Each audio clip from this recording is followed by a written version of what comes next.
Tell us your name and about your projects. My name is Arthur Eddington. Today I want to focus on my work involving the subject matter of relativity as a secretary of the Royal Astronomical Society. My main goal in this project was to test Albert Einstein's general theory of relativity by observing a major solar eclipse. And what were you guys trying to find and to do? Well, our main goal, as mentioned previously, was to prove that general theory of relativity exists by testing the bending of light around a massive object. One prediction of general relativity was that light should not travel in a perfectly straight line, it should curve. By observing a solar eclipse, we could put this theory to the test. Where did the project or experiment occur?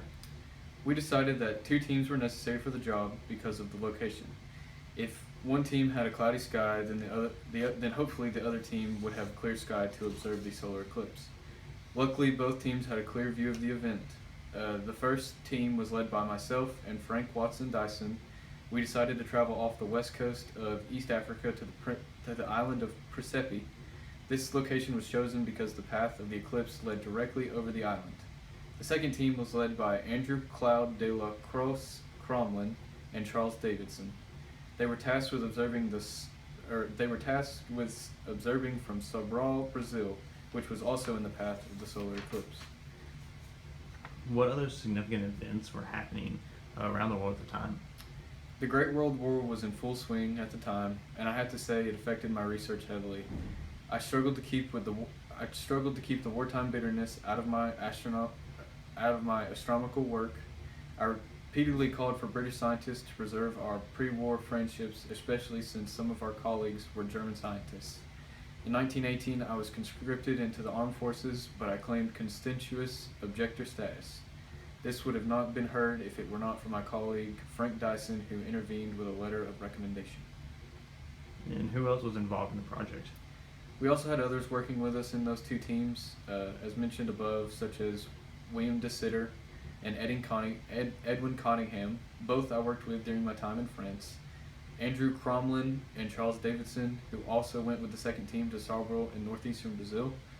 Also, I worked extensively with Albert Einstein. Without him, we would have never had a theory to test. What was your role in the project? So I was tasked with observing the solar eclipse and testing if Einstein's theory of general relativity existed. During a solar eclipse, the moon orbits directly in front of the sun, completely blocking the light from the sun's disk. This gave us an opportunity to observe the position of the background stars close to the sun's limbs. I then compared them to their normal position in the sky to see if the effects of the warp space-time existed. Since the position of the stars were altered in this test, general relativity had proof, which in turn changed the view of the Newtonian universe. What impact did your project have on the physics community? We contributed to a major change in the physics community.